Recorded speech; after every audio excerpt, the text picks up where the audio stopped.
नमस्कार, आप देख रहे हैं विंध्या टाइम्स। मैं हूं आपके साथ प्रियेश पांडे। मऊगंज जिले के देवरा ग्राम पंचायत में देवरा भगवान शिव के मंदिर है। यहां पर पिछले 2 दिन से लगातार संतोष तिवारी समाज सेवी आमरण अनशन कर रहे थे। आमरण अनशन का आज तीसरा दिन था।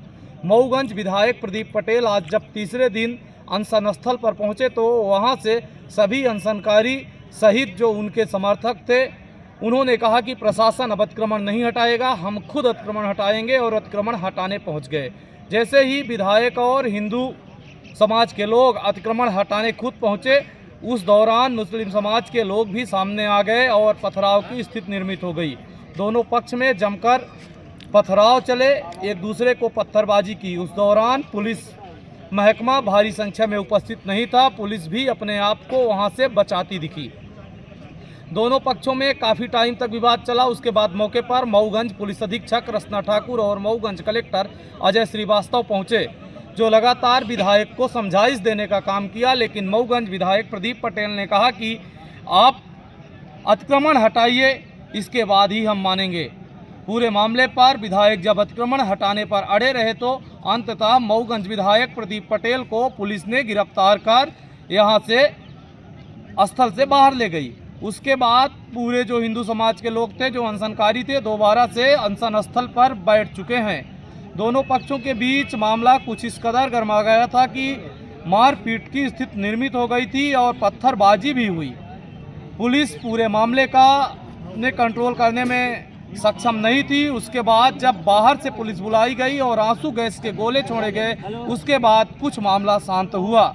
अभी फिलहाल ये लोग जहां आमरण अनशन चल रहा था, दोबारा स्थल पर आ गए हैं और आमरण अनशन में बैठ गए हैं। मऊगंज विधायक प्रदीप पटेल ने जाते जाते यह कहा गया है कि जैसे ही आप हमें छोड़ेंगे हम दोबारा इस स्थल पर आ जाएंगे। अब ये जो पूरी लड़ाई है ये 2 समुदाय के बीच में होती दिखाई दे रही है। हिंदू और मुस्लिम के बीच में यह लड़ाई जंग छिड़ गई है। अब ये देखना होगा आने वाले समय में तय हो पाएगा कि अवैध अतिक्रमण है जो मंदिर से, ये हट पाता या नहीं हट पाता। अगर मंदिर की जमीन में अवैध अतिक्रमण किया गया है तो अतिक्रमण आखिर क्यों नहीं हटाया जा रहा है? 3 महीने पहले जब यहाँ पर प्रदर्शन किया गया था और प्रशासन की टीम आई थी मौके पर, रीवा सांसद, मऊगंज विधायक, मऊगंज कलेक्टर और मऊगंज पुलिस अधीक्षक आई थी, तो 2 महीने का उन्होंने समय मांगा था। उसके बाद ग्रामीणों ने 3 महीने का टाइम दिया था। जब 3 महीने का टाइम बीत गया, उसके बाद दोबारा ये पहल शुरू हुई है। अगर स्थानीय ग्रामीणों की माने तो 9 एकड़ से ज़्यादा ज़मीन है जो मंदिर परिसर की ज़मीन है, जिस पर अवैध अतिक्रमण कर लिया गया है और बाउंड्री बना ली गई है। उसी अतिक्रमण को हटाने के लिए ये पूरा अनशन चल रहा है।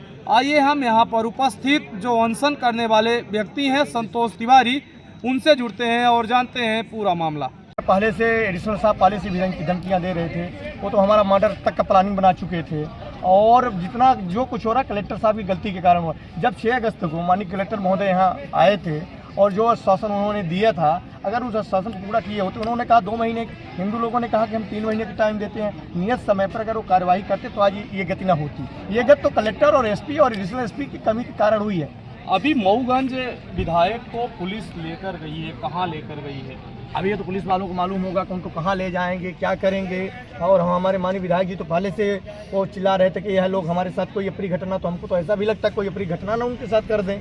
अभी आप लोग दोबारा अनशन स्थल पर आ गए हैं, आगे की क्या रणनीति? हम लोग तो देखिए पहले से भी कह रहे थे कि हम लोगों की जान चली जाएगी तो चली जाएगी, लेकिन हम पीछे नहीं हटने वाले हैं।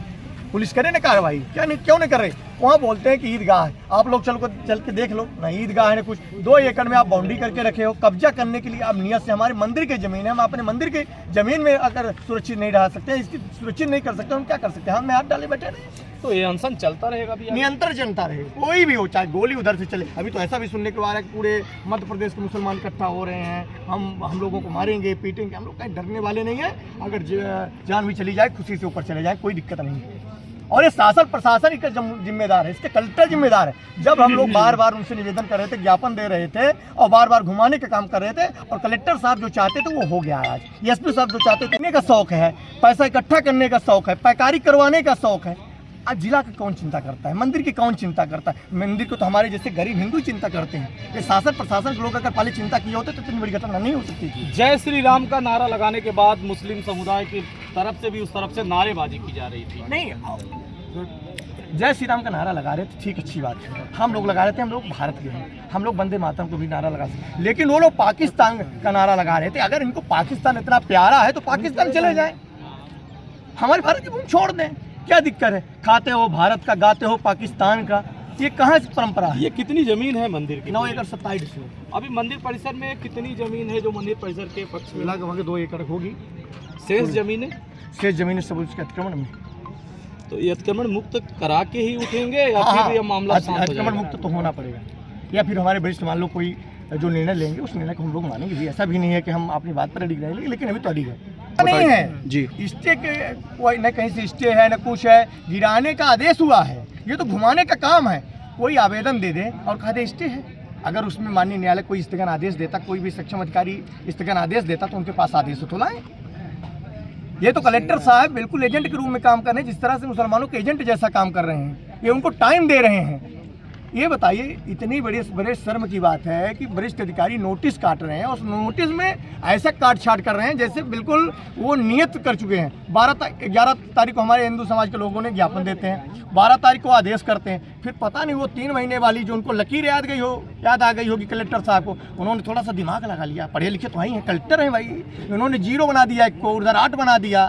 तो कलेक्टर साहब तो पैसा कमाने के और एसपी साहब पैसा कमाने की और एडिशनल तीनों पैसा कमाने के मशीन हो चुके हैं, और जितनी बड़ी घटना हुई है उसके संपूर्ण जिम्मेदार एसपी, एडिशनल एसपी और कलेक्टर ही है। कोई अभी ने समाज सेवी संतोष तिवारी से पूरे मामले पर बात की, जो इस पूरे आमरण अनशन के कर्ता धर्ता थे, जिन्होंने आमरण अनशन शुरू कराया था। अब उनका कहना है पूरे मामले पर कि 9 एकड़ 27 डिसमिल जो ये मंदिर की जमीन है, जब अतिक्रमण मुक्त होगी उसके बाद ही ये आमरण अनशन खत्म होगा।